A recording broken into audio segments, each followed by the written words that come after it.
welcome guys to my Twitch. I'm Tom Engelhardt, and I did some facial animation on God of War Ragnarok. So hopefully, maybe you've seen some of my work. I got to animate Kratos, Thor, Atreus, Faye, Mimir. I'm sure I'm missing some, but a whole bunch of awesome characters in the game. If you haven't played the game, it is really good. I'm in the middle of playing it right now. But anyways, yeah, so facial animation for video games, for the cutscenes, we have to use, because if you've seen in God of War, there's no camera cuts pretty much. It's just all one continuous shot, right? And so in the cinematics, we would get scenes that are like 10,000 frames long, and there's no way you can hand key 10,000 frames. And the game was super long, right? And so you have a short amount of time to finish a shot. So it'll be about maybe a week that they give you, a week and a half, to just try to get a good, a good pass to pass along. And so we use a program. For God of War, we used a different program, but it's like this. This is the closest thing that's available to the public. It's called FaceWare Retargeter. So if we go to the website, we'll do it right here. Go to FaceWare, and you can kind of just look through their website and stuff. But yeah, if you'll see, there's a whole bunch of different game studios that use it. There's VFX studios that use it. But yeah, if you look through this list here, it's like, yeah, if you want to work for one of these companies or on one of these games, it'd be good for you to learn this software and know how to do it, right? Down at the very bottom, there's tutorials and free assets, and that's what we're using today, is some of the free assets they provide. And then over in the software, you see there's a studio, there's analyzer. Retargeter is what we're using today. Let's look at the free assets real quick, just so you guys can see. You can download facial rigs here. So we're using the Ilana face rig today, but it's pretty neat that this is all for free. You can download it, play around with the rigs. They also have, for free, some tracking data, some example retargeting files, so you can just look it up. This is the one we're doing today of this gal's performance. Anyways, you guys can go through that website at your leisure, but that's what we're doing today. I want to talk to you guys too about at the bottom, underneath, if you're watching online, underneath there's some panels. There's a sound alerts panel.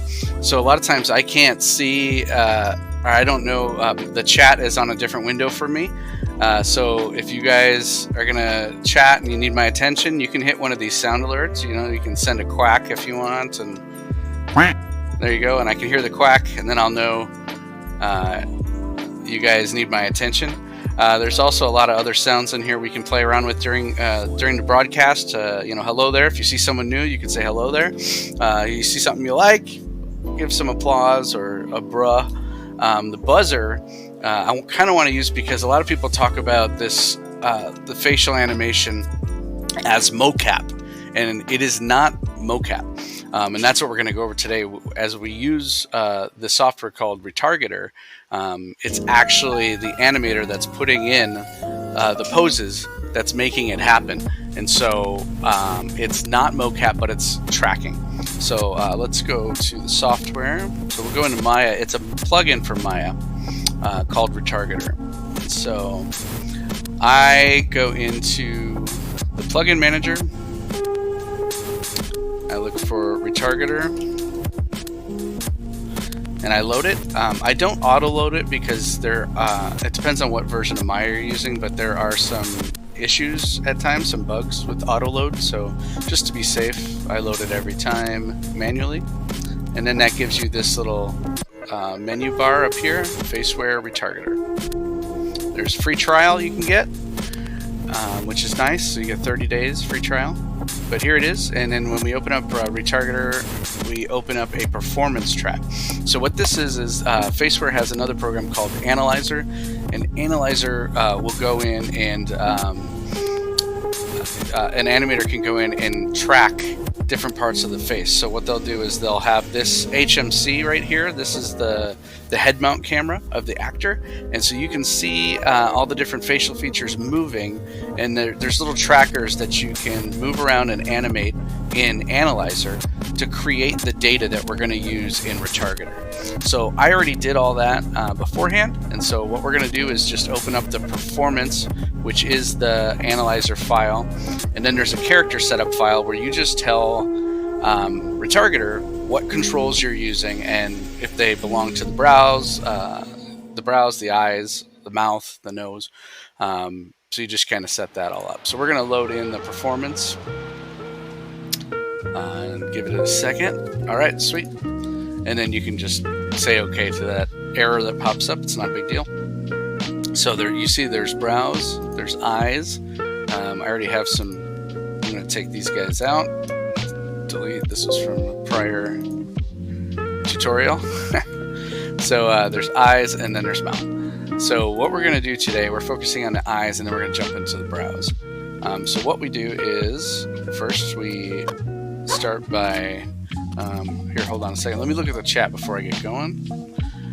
Hey, Peter's here. Awesome. And then so glad that you're doing this. It's a gem. Cool. Thank you so much, Asterisk. And this is being recorded, yes. And so I'm planning on putting this up on, well, it'll be on Twitch probably later in the day, and then also on YouTube probably tonight. I'm going to do that for this series, just so that you guys can come back to it. But yeah, so that's good. All right, if you guys are ready, let's jump in. All right, so what we do is we're starting with the eyes. And so I kind of just scrub through the footage and I'm watching her eyes in the HMC. And what we're looking for first is like where she's looking straight ahead, a neutral frame. Which, if she isn't, you just look for something close to looking straight ahead.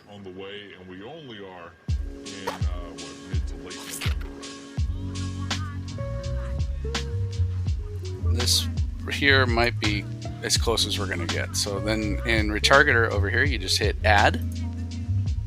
And then we're going to name this Neutral. And then I'm going to select the eye controls, and then what I do is I animate in the channel box. So if you look over here, so you can control the translate X, translate Y, and so it kind of looks like her eyes are up a little bit. She's not looking straight at the camera, she's looking above the camera. So that would be translate Y. Y is up, X is left and right. And so if I highlight translate Y, if I come over to the viewport, I can middle mouse drag left and right, or actually up and down for up and down. It depends on the rig. They have them set up differently sometimes. Sometimes left and right is always going to control all these. So you just kind of middle mouse drag and see. This one has it set up so you can drag up and down, right? And we just want her to be slightly up.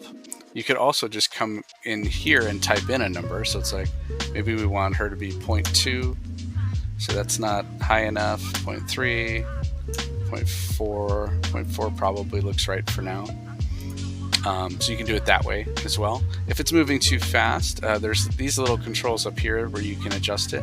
So this turns off manipulators. So I usually click that to be where you don't see the manipulator over here anymore. And then this is the speed. And so there's, slow, medium, a little bit faster, and fastest. So we're going to go to the medium speed, just because that's what works out for me the best. All right, so after you put in the pose, you got to hit update. All right, and then Retargeter will save that pose on that frame. And now you're free to just kind of scrub ahead and look for something else. So now that we have a neutral pose, we're going to look for extremes. Usually I go extreme left and extreme right. And when I say left and right, I'm going to talk about screen left and right, so it's not confusing, not her left and right. So let's look for extreme. There's an extreme right there. And you can, if you do Alt, comma, and Alt period, you can frame by frame try to find the most extreme spot where her eyes are furthest screen left. So there we go. Adding a pose here. And I'm just going to call it SL for screen left. And then this is translate X, left and right. So let's go as far over as we can. And then we're also looking to see, is she looking up or down? If you'll notice, the eyes are kind of like an oval. They're not an exact circle. So you can see if it's tilted a little bit, and it looks like it might be slightly tilted down. And so we're going to just kind of go to a -0.1, -0.2. Let's see until it looks about right. For now, let's just do -0.2. And why? So if that pose looks good, we go ahead and hit update. And now we've got 2 poses set, and you see it's setting keys down here on the timeline, right? Now we're going to scrub again to look for her looking the other way. There's that one. And then I think I saw her looking, there we go. She looks pretty far screen right. Here that looks like the extreme probably. So add a frame, we're going to say screen right. And then we pose it. So all the way to the right. And I wish the rig could go further because you really shouldn't be able to see any white over here, but this is what we got with the free rig, so it's okay. And it looks like you see the oval looks like it's angled upwards, right, on both of these. So she's kind of looking up. So let's go 0.6, 0.7. For now, that looks okay. You can always adjust it later. So we've got these 3 poses. So now that I have 3 poses to start with, I'm going to hit this button called Retarget. And so what this is going to do is it's going to take these 3 poses that I gave it as the animator, and it's going to guess by using the tracking data where all the in-betweens are. And it's going to find other frames that might look like these and fill those in. So let's hit Retarget. So this is going to be on ones. It's going to have, it's kind of like baking, where it just bakes it all down on ones.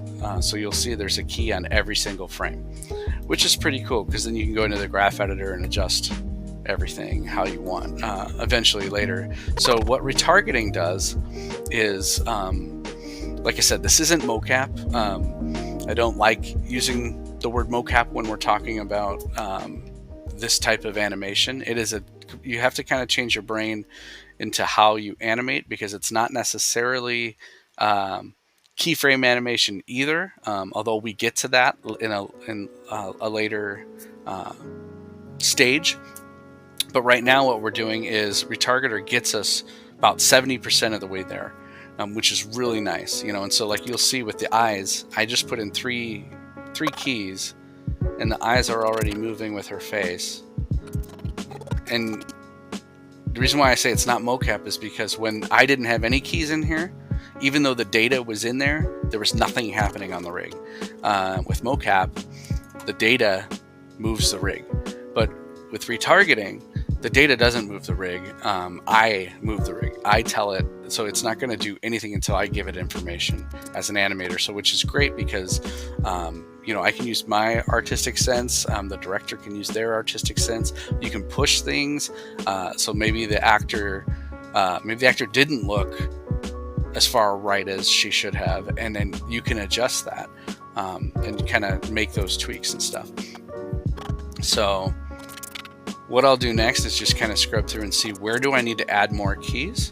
So like I'm looking at the HMC and the rig's eyes at the same time and seeing where is she furthest off. Did it not pick up something, right? So you can see there's a little look down here and then up. So you see these eyes, the oval is looking kind of at a downward angle. And a lot of times I'm trying to see where is she looking in the room, right? So if I was in the same room as her, she's kind of looking, you know, back behind me to the right. So I might add in that pose to see if we can get that look. And you don't need to, I name the first few just so I can go back to and know which were my original poses, but you don't have to name the rest of them. So now I have a pose here And let's see, how do I need to adjust it? She needs to be looking down a little bit. So we can type in, you know, -2. That might be all right. And let's just hit update. And you'll see, because you already started with these 3 poses, you're almost there. So it gives you a framework to build off of. You're not starting from scratch for every single pose. And that's why I suggest every time you add a pose, hit retarget. So now we're going to hit retarget again, because what that's going to do is now take that pose and add it anywhere else it might need it. So then once we get to another place that we need to adjust, we have a starting pose that's close, and we can get it even closer by adjusting it, right? So you see her kind of look down and then up. So now we want that up pose. So I can add, let's get her looking more up. That might be too far. Let's just try that. Update, retarget.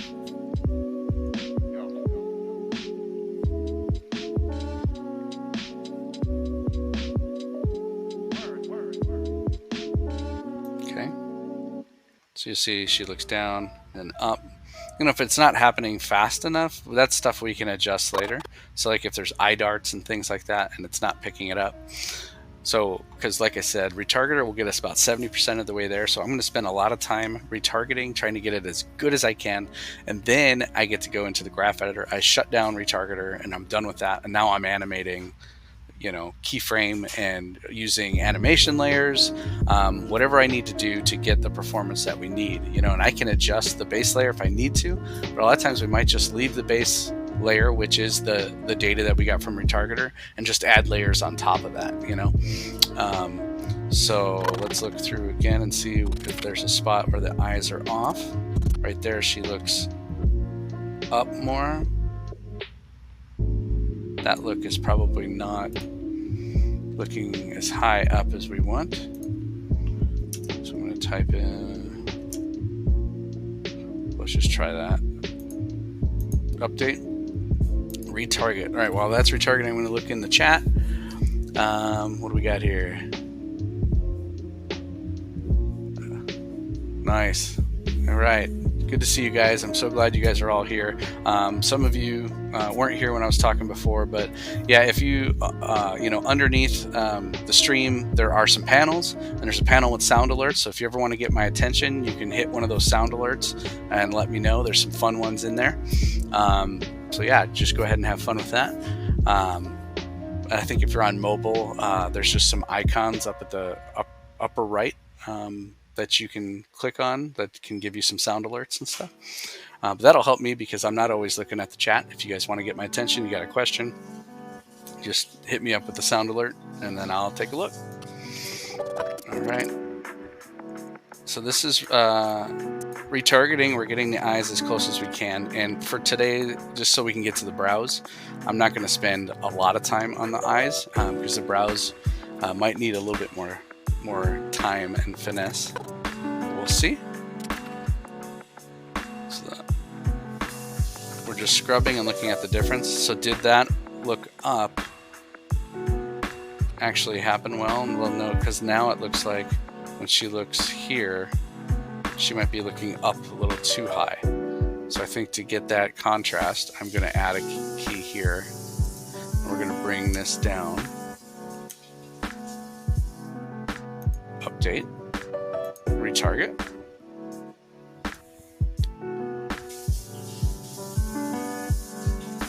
Nice. And you can always, the great thing is you can always go back and troubleshoot and be like, all right, if something's off, well, maybe I'm off. Because a great thing to do that I haven't been doing yet to show you guys is to always go back to the neutral pose and adjust. So if I'm like, hey, this one,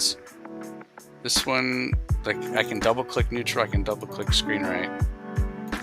Do those look like that relationship is correct? And it looks pretty good. And click neutral and then screen left. Do those relationships look right? Yep. So you can kind of just check your poses that way. So that way you're not getting too far off. You might get too far off if you don't check it with neutral. So this one is a very subtle difference, right? And so I think I did bring it down too much. So we're gonna update this guy. So we're on 166. We're gonna bring that back up. And this time I'm not gonna retarget because I'm just checking these poses. So between that one and this one, that looks pretty good. So neutral to 192. So this could probably come up a little bit more. Neutral, 192. So does that change feel the same as what we're seeing in the HMC, the head mount camera? All right, so that's probably good. Let's go ahead and hit retarget. So that's pretty much the eyes. We don't need to spend too much more time on the eyes, but I just want to ask you guys, do you have any questions about the eyes, and then we'll get into the brows. So go ahead and put your questions in the chat. We got here, typically for close-ups, how detailed do you get, and does time factor in, especially for juniors? Yeah, that's a great question. So yes, a lot of times what we don't have here is the master camera. So, you know, the actual camera angle that's going to be used in the game. A lot of times you'll be given that too on a separate camera here. You know, you'll see face cam is what we're on now, but then you'll see master cam. And so you can always check and see, well, where is the character on the screen? Because you might be spending a lot of time trying to work out a detail and the character's looking the other way and it doesn't matter, or they're off the screen. So you do have to look at the master cam to see where you want to prioritize your time. So if they're on screen and they're close up, especially on screen close up, that's where you want to spend most of your time, because you are on a deadline. Like I said, you might only have a week to try to get through all this. So you don't want to waste time on something that's not even on camera. It will even happen sometimes with your leads. Someone will be giving you a note, and so you kind of have to be on top of that too, because they might be giving you a note about something that's not on camera. And so you can just ask your lead, you know, hey, are you sure you need me to do this? I've noticed on the master camera that they're not on camera here. And they might say, yes, I need you to adjust it because it's going to affect something else later on, but at least you'll understand why. So you're not like, why am I wasting my time on something that can't be seen? There are a lot of shots on God of War where I was animating faces that were looking away, you know, especially the main characters. A lot of times the camera's behind them looking at what they're looking at. And I would still have to work on especially the mouth and the cheek shapes, because you could see maybe just a small part of their face. Their face. You could see just a small part of their face as they're talking. So maybe even just their cheeks you could see moving, and it adds that realism to them talking, even though they're not looking at the camera. So you got to look for that kind of stuff too. And you might cheat that, you know, it's like, just because we want to see life in the character, we don't want to see them just standing there, but you hear them talking. So you might maybe move the cheeks a little bit more than you normally would, or the jaw, you know, and you might move it a little bit to the side so you can see it more, a little bit more left to right. So yeah, that's a lot of the stuff that you would have to do as you're prioritizing what to work on. So then the next question would be, do you adjust a single eye to get the right white space? So I would stay away, especially in retargeting. I would stay away from trying to match the eyes exactly. So I would not do one eye and then another, because the eyes need to work together. In general, your eyes don't individually move, right? What they do is they will converge, or they'll go out depending on what they're focusing on, you know. So like if you're focusing on something right in front of you, your eyes will cross a little bit more, you know. But if it's further away, they might come straight ahead, or if they're really relaxed, they might come out a little bit. So you got to think about that. Or it's the perspective that you're seeing. So this head mount camera is pretty close to their face, so a lot of times what you're seeing is not actually what they're doing, because it's a perspective. So a lot of times you'll see, let's see if I can find one where it looks like, you know, this eye is looking further screen right than this eye, right? They're actually both focused in the same spot, but from this perspective, it looks like This eye is way over here. You see there's barely any white on the left, but there's a lot more white on the left for this one. You're not going to do that on the rig and try to match that. Although if it's a good rig and you're from the right angle, you can see here there's a little bit, there's white here, but there's more white here. So, but I would move both eyes at the same time. Don't, like, later on, you can get those directions from the director or from your lead of saying, hey, let's adjust this one eye. Because if you start to you move one eye by itself and now it's off, and now the rest of the shot, that eye is not working exactly together with the other eye. So you want to stay away from that. I would do that on a layer so that you can turn that layer on or off. So you can turn it on for when you want to adjust that eye, and then turn that layer off for the rest of the shot, because it's probably just for one section where you need to do that. Great. So is there any other questions about eyes, or should we move on to the brows? What do you guys think? 5, 4, 3, 2, 1. Brows. Here we go. All right. Let's get to the brows. So on this rig, the brows controls are here. This is like a pretty simple rig, so you're not going to have all the complex controls and stuff like that. So really all we have are these controls that are in channel box. So we have both brows. And on the brows, you can work one other than the other because you want asymmetry at times. So you don't always have to do the brows together, but I start with them together and then I try to work out the asymmetry afterwards. So we'll find in the video a neutral pose, which is pretty much the beginning, where her brows are just simplified. So 0, and let's add a pose. We'll call this neutral. We'll update. All right, we have our neutral brow pose. So we're looking at her brows. Then let's go through and find some extremes, right? Just kind of want to get a grasp of what's happening over the whole thing. So her brows kind of get highest right around here, right? And we're just going to study this real quick.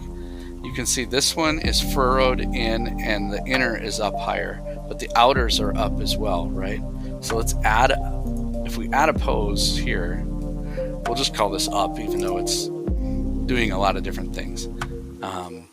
You can double click neutral, double click up, and then you can see the difference. So if we look at the outer brows out here, you can tell those are going up, and the inners are going up even more, right? So we're just looking at relationship differences. So outers are going up and the inners are going up even more. So we know on this pose, we need to bring the brows up, right? But then if we want, this one doesn't have inner controls. So I want these inner brows to go up more. So what we're gonna have to do, they have outer up and down. So if I want the inners higher, I'm going to have to move the outers down, right? So that's as low, is that as low as they go? -10 is as low as they go, right? But let's just update that. Now this is important, this is why it's important to compare to neutral, because that might have brought the outers, see? Even if this shape looks right, you have to see it in relation. We want to make sure the outers are going up from this neutral point. So the outers need to be up here somewhere. So we need to move now the brows up higher, update, and then compare. Right? So now we can see maybe we moved the outers down too far. We can kind of adjust that a little bit. I don't know, maybe -9 even. Update, see the difference? Okay, and you just kind of troubleshoot. We can move, let's see where the extreme is. 2.54, for some reason, I don't know why they chose that number. 2.54 is the highest it can go. That's the max, right? And since we know in this shot, that's about as high as she's gonna go, we might use the max. At least let's compare it to neutral and see, is that too much? So that might be too much. Like if you watch the inners, let's see how far up her inners go in the head mount camera. It travels pretty far, but it might not travel that far. So let's bring it down a little bit. So this is just all trial and error until you get the relationship looking right. The outers right now are staying in the same place, right? So let's not squeeze those down as much. It just needs to be subtle. All right, so now the next thing, let's say we have that relationship working. There's a lot of squeeze happening on the screen left side, and there is some on the right side, but more on the screen left side. So let's work that in. So we can just grab screen left brow, go to squeeze, and let's see what it does. All right, so that's all the way. Let's just go ahead and go all the way for now. And we know this one squeezes, but not as much. So it's kind of, you can see here how this kind of angles off to the side, to the screen right. And that's what we want to get here on the rig as well. So I want to see, there's all the way. I'm going to come back, probably there. And let's check out the relationship. That might be right. Let's move on. So let's find another pose that would be good to throw in.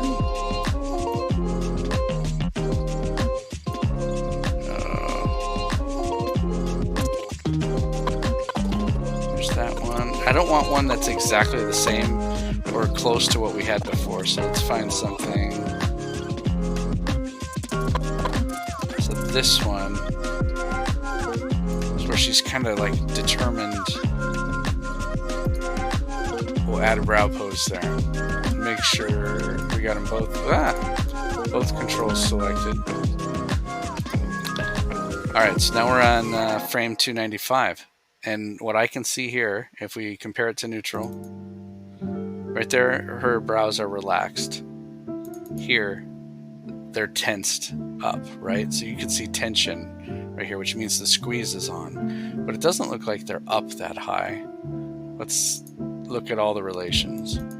They actually might be down. If you see the space between, see how there's more space between the eye and the brow here, and then here there's less space, right? And so overall they might be down. And actually what we can do, what might be good to do, is to zero out these controls. So if you have, a good way to do it is have the rig completely set to 0 where it's all zeroed out. And if you use Animbot, there's this little power button down here. You can right click it and say snapshot preferred default pose. I already did that because what that does is it allows you to reset anything that you have selected back to the default pose. So if I grab all these, I could just go in and type 0 for these, but this helps because I can just hit reset and now everything's at 0. And here, let me undo that real quick. What's helpful about that is you can undo just translate Y. You know, let's say I just want to undo, zero that out, and then you put the power button down here, and that's all it did was the Y. So now we still have the squeeze, but the Y is gone, right? Which is a lot closer to what we want, but I'm just gonna zero out everything so we can start from scratch. I'm gonna hit update. So now this should be exactly the same as neutral. Neutral, 295, they're exactly the same. So I know I want squeeze. Not sure exactly how much squeeze. It looks like she might be squeezing more on the right. So we can add a little bit more on that side. But you see how the outers are up here and they're not up here. So we want those outers down. So let's grab both brows, bring the outers down. That's down all the way. We can start all the way and then see what that looks like. So we're going neutral, down all the way. That's probably too much.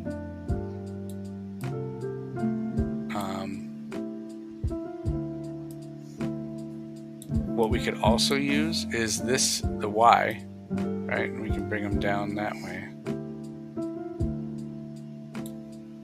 And it's not going to match the exact shape. So this is something to think about too, is because her neutral on the rig, the outers are pointing up more. But on her neutral, they're not, right? They're not like pointing up. And so you have to remember, you're not going to try to match the actress's exact shape. You're going to match the relationship from neutral. So here, does this relationship feel right? So it's more tense from neutral to tense. You know, we can even call this one tense if we want, just so we know. Let's update it. We have 3 poses. That's usually about what I want to do before I start retargeting. So we can just hit retarget and see what happens. And you can always undo it. You can always delete all the keys that it puts in for you and start over if you want. These little check marks right here, check boxes, if you want to go ahead and retarget without one of these poses, just to see, sometimes you might have a pose in there that's messing everything up, but you don't know which one it is. You can kind of troubleshoot. Ooh, I heard a quack. I'll take a look in a second. You can just uncheck one of these boxes and then retarget and see, does it look better? Does it look worse? And troubleshoot that way. All right, let me take a look at the chat. How you guys doing? Target moves both sizes by the same amount. Yeah. Just to note, there's an add-on that reads the chat with text-to-speech. Oh, perfect. Yeah, I'd love to do that. Yeah, I'm still new to this, so it's good to figure out what tools will be best to handle this. So that would be awesome. Hello, Elaine or Ellen. Why are the extremes exactly needed? Since you said that the data from the analyzer is already there. Because like I said before, analyzer gives it the data, but it won't do anything unless the animator tells it what to do. So I have to say, when the data has the eyes over here, this is where the rig should be. When the data has the eyes over here, this is where the rig should be. And so I'm telling it where all the extremes are. So then the data is important for getting all the smaller in-betweens. So it's a lot like the old hand-drawn animators. You know, the big animators, they didn't do all the in-betweens. They just drew the key poses, the big ones, and they drew the breakdowns. So a lot of times there might be an action happening and the main animator only drew 5 drawings, you know, but they needed 30 drawings or 40 drawings for that whole action. He just drew 5 of them, let's say. You know, and then there's someone else called an in-betweener that comes in, and then, you know, he drew up a chart of what he thought, so that would be the data. Drew up a chart that would say, I want it to come out slowly here and go fast there, but he only drew 5 drawings and then some charts. And then there's someone else that would come in and look at those charts and say, all right, I'm going to take his drawings and then draw all the in-betweens to try to make that full motion happen. That's what retargeter is doing. Retargeters are in-betweener, but retargeter is not the animator. So like, just like the old Disney movies, the hand-drawn ones, the people that did the in-betweens were not credited as animators because they didn't create anything. They just took the data that was given to them and filled in the spaces. So they're credited as in-betweeners, not animators, right? And so there's a difference. So the retargeter is not the animator. The animator is the animator. So you're going to give it all the key poses that it needs so that it can in-between for you. Hopefully that makes sense, right? All right, hopefully that answered your question. All right, we retargeted the brows. Let's see what happened here. So in this motion, you can see how they're squeezing together and going up. So that's pretty good for that. There's some rocking here, and you see how the brows are moving around. You see how it's happening with the camera shake. So the camera is moving. You can tell the background is moving about the same rate that the brows are moving, even though her brows aren't really moving there. So the data can get confused when the camera, like the actress's head is moving because the camera's moving, the data can get a little bit confused and say, oh, I think the brows are moving, when they're not. That's something we will clean up afterwards. For right now, we're not going to worry too much about those kind of camera shakes, because what we can do later is go into the graph editor. We can grab the brows and just squash those curves so that it's not moving as much, and it kind of just keeps the average of what the motion was.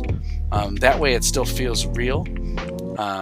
One of the mistakes I made at first was when I was trying to clean up brows, I just went in and deleted all those keys where it was shaking. The problem was now you have realistic animation, and now and then for that one section you have the brows where they're just barely moving, or maybe they're completely still. But the other parts, there's slight movement all the time, which makes it feel a little bit more realistic. But in that one section, it was kind of hand keyed, which it just didn't fit in, right? And so you want to keep the data, even some of the shaking, but you just want to squash it down so it's not noticeable as much, but you can still feel it. So we're not going to worry about that part. So right here, you see she does this interesting thing with the muscle in between the brows, which our rig might not be able to do that. We can mess around and try to make it happen, but that's going to be hard to do. So we're going to just skip past that for now and see how it read everything else. So like right here, you can see she still has a squeeze and the inners are up slightly, but here that's not really happening. So what I might do is just put a pose here and check it. So we have a pose here. Let's check it with the up pose. So that's up. This should be squeezed more. Let's check it with the tense. So the difference between tense and this, they're almost the same, but the inners are up higher. You see that? They're squeezed a little bit more. Inners are squeezed and they're going up, but everything else looks the same. So let's build off of this tense pose. So I could actually even copy this pose, and so 183 is what I want to copy it to, right? 183. It says there's already a pose there. That's fine. Yes. All right, so let's go 183 now should be exactly the same as 295. So you see that? But now we know we want to squeeze more and we want the inners to go up more on this pose. I'm going to get rid of that name. Well, we can say tense up, just so we know it's not the same as this one. Squeeze a little bit more. And we want the inners up more, so what we're going to do is go up and bring the outers down, which is kind of annoying that we have to do that with this rig. So squeeze more. I really wish there was a way to push the inners up. There isn't.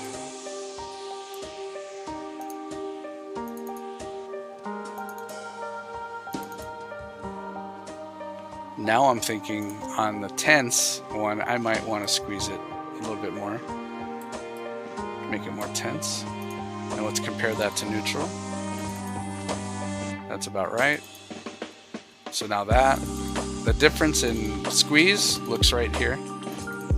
We still would want the inners to go up higher. There we go.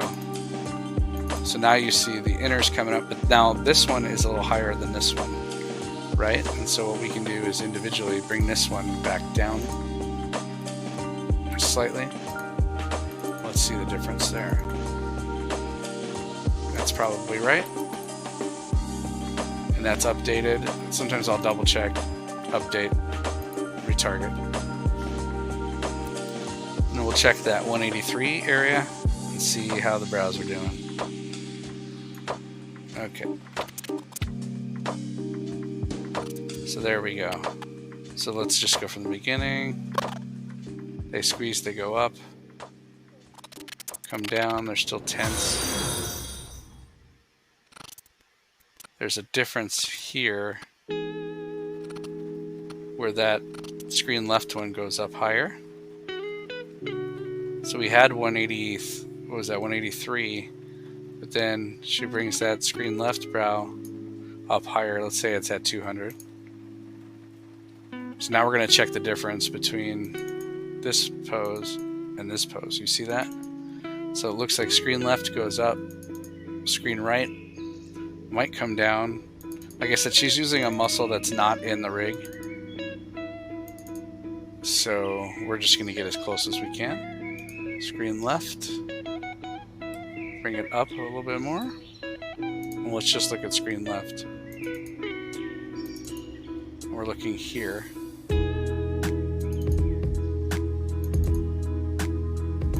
Outer needs to stay down. Need that to go up.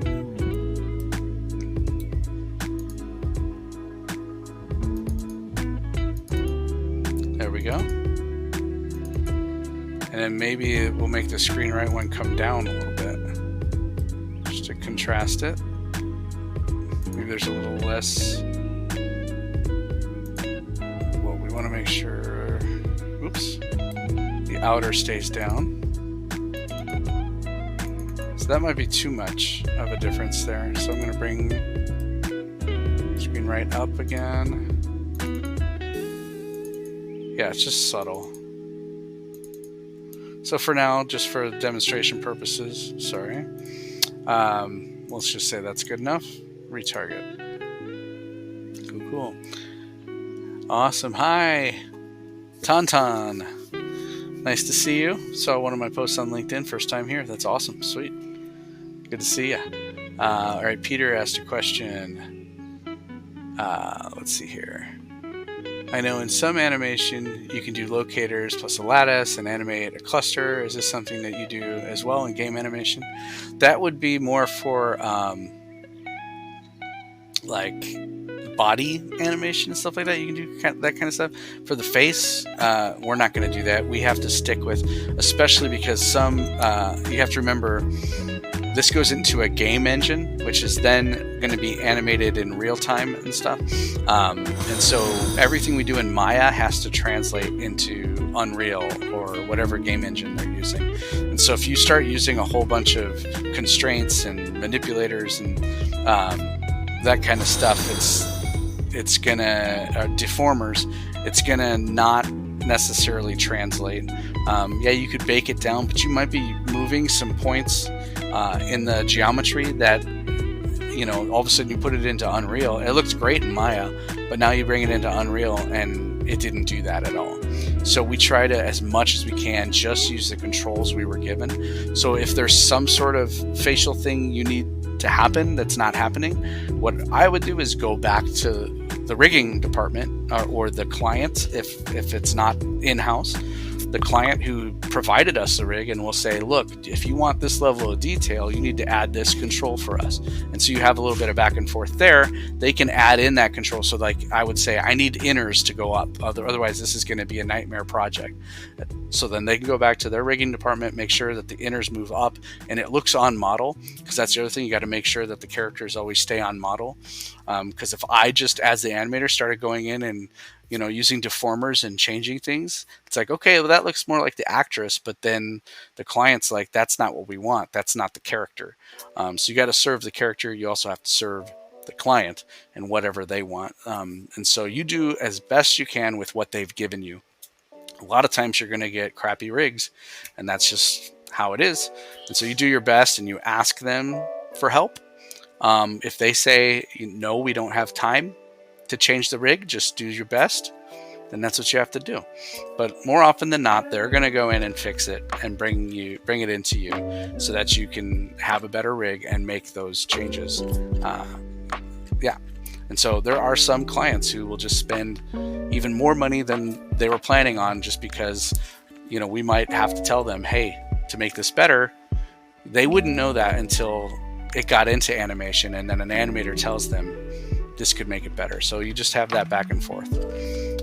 So yeah, hopefully that answers your question. Let's look at the browse again. We got about 10 minutes left. Now, this isn't going to be perfect, like I said, and this rig doesn't have all the right controls, but that's okay. So we'll just get as close as we can. So you see here she goes from kind of being squeezed, intense, and then a little bit more relaxed when she looks off to the side.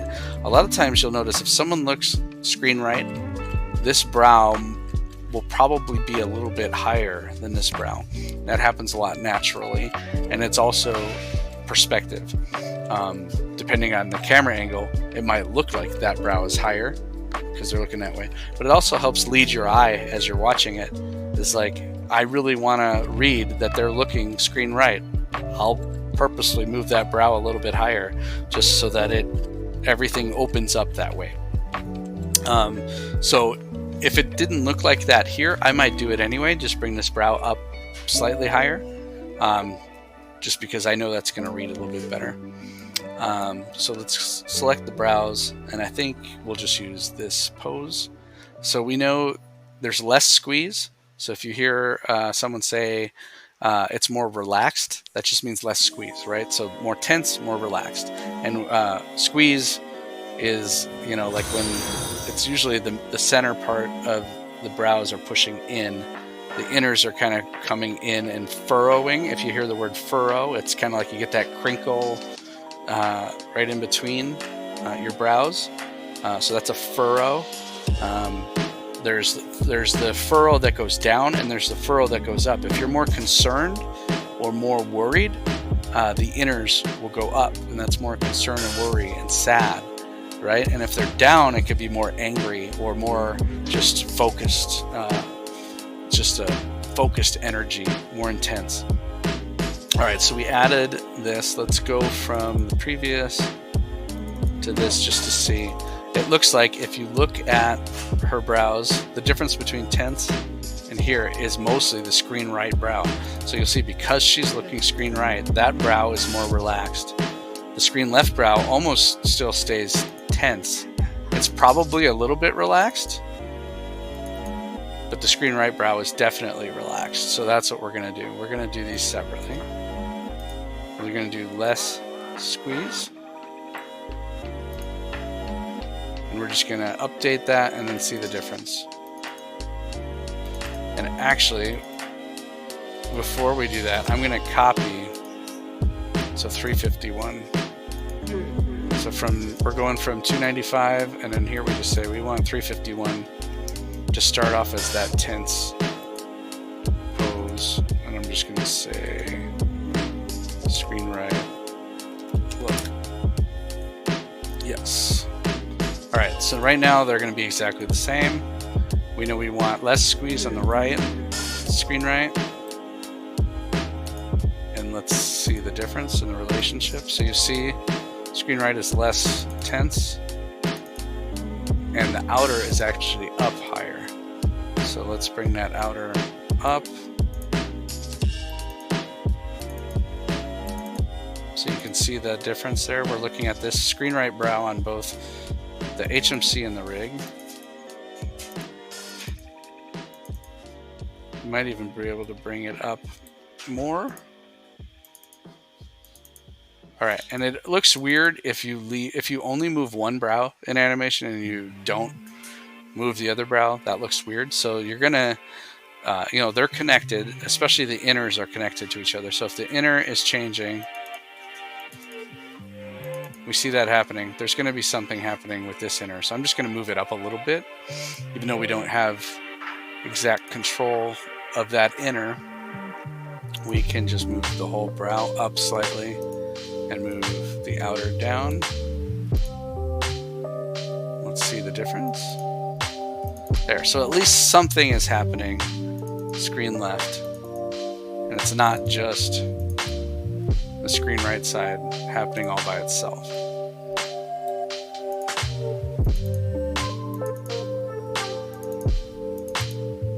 There.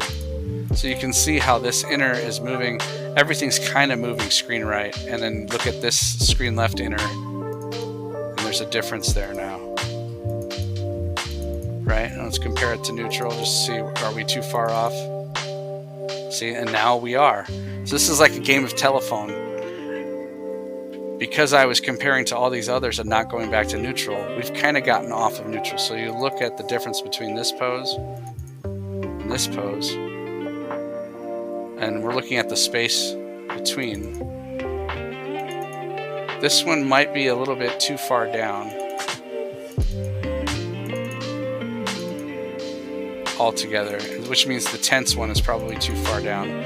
All the ones that I was comparing it to, right? And so you just kind of mess around. There's a lot of back and forth until you get all the relationships looking right. So I'm going to take this tense one and move it up, update. And I'm going to take this tense one, move it up all together, and update. And now we'll look at these guys. That looks about right. And compare it to neutral. That feels better. And then we hit retarget. So this is how you're trying to get the best retarget possible, so that, let's just say we're done with this, and now we're going to go into animation. I know we got 4 minutes left. So let's say your lead approved this, you guys went back and forth and you made all these little tweaks. You got the retarget as close as possible, and now you want to go in, and your lead says, hey, go ahead and go into animation.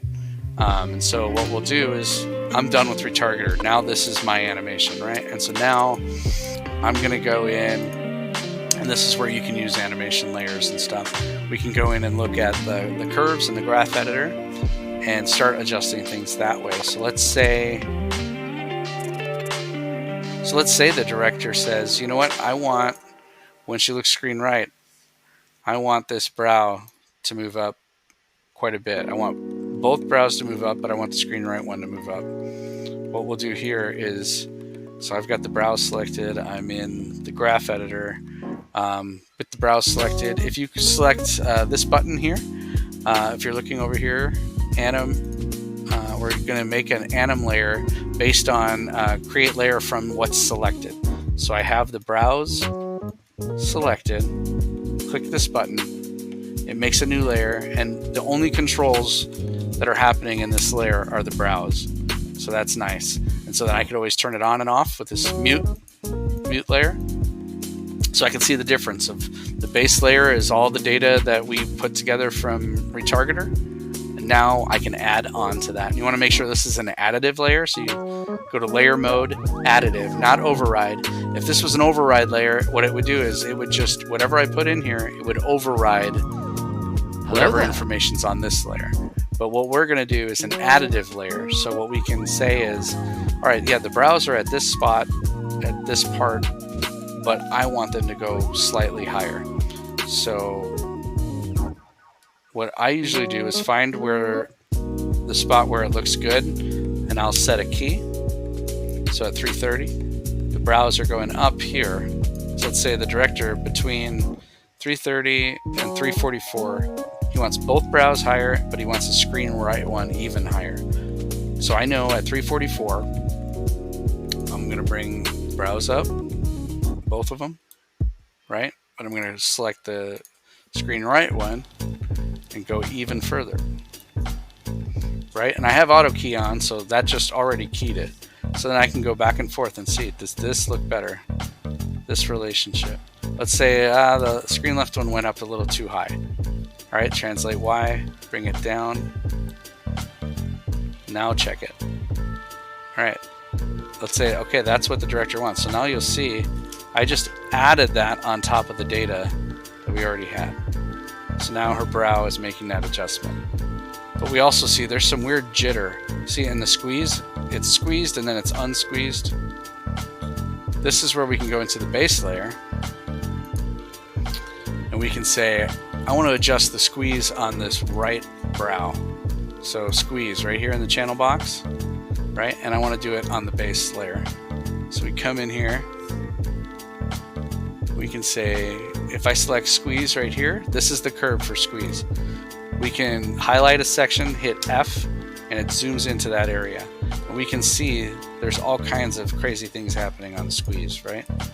So let's say we know we want this to stay where it is here. So 341, we want it to stay there. I can grab all of these keys here and just, there's in Animbot, there's different ways you can shape the curves and stuff. What I would do first is you can push and pull. So in the green menu, there's this one, and we can just grab those curves and pull it so that it's a little bit flatter. You guys see that, right? And what I might do is take this last one, make it kind of match 341, and you can look at the value here, 7.4, and the value here, 7.2. So I might just type in, I want this one to be at 7.4. So everything in between those two, I want to pull back and make it more, I don't want it to be exactly flat. So there's still some changes in it. But now if you look at the squeeze, that whole motion of the squeeze went away, right? I would hold off on doing a lot of this type of work on the base layer, only if your lead or someone tells you that's what you should do, is when you, because it's destructive, you know, because now you want to go back and get that data. You can't unless you go back to a previous version. Another thing you could do if you want to change the base is just copy the base into an override layer, so that way you have a copy of it, and make changes in the override layer, but then you still have the original base layer, so you could go back to that if you ever need to. So let me go to the chat because we got to finish up here. We're out of time. Hello, Tom. How have you been? I've been pretty good. Thanks for asking. Let's go back even further. I missed some.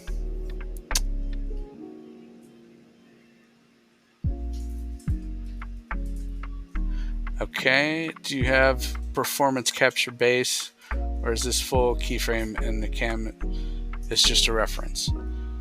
Yeah, a lot of times they'll give you, so that's a good question too. Like as far as the video reference goes, you can ask for the camera that shows their whole body performance, so that way you can see better. But like I said, you'll also have a master cam that shows the character, so the body animation is already on the character. Usually when you're doing face, because with mocap on the body, they can apply that immediately to the rig, and so you have that already. It might be adjusted later slightly, but at least you have most of the performance already on the rig, on the body rig. So the face rig is separate, but they'll give you a master cam where you can see what the face rig will look like on the body.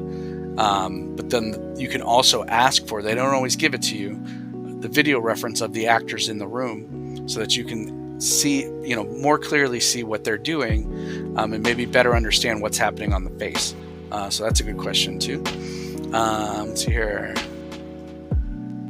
Yeah, I think that was it for questions. So guys, anyways, I hope this was helpful. You know, maybe I'll take one more question if you guys have it, but then I gotta get ready for work. But I really hope this was helpful. I'd like to eventually get more into where we're at now as far as editing the graph editor and making those performance changes and stuff like that. Maybe because the next one we're doing is Wednesday at 8:30 in the morning. We're gonna just start working on the mouth, which is a little bit more complex. And so maybe by Friday will be the last one, and we're going to be continuing to work on the mouth. Hopefully by then maybe we can get more into the graph editor and how to adjust everything and make it look the best way that you can make it look. So if nobody else has any other questions, let me take a look.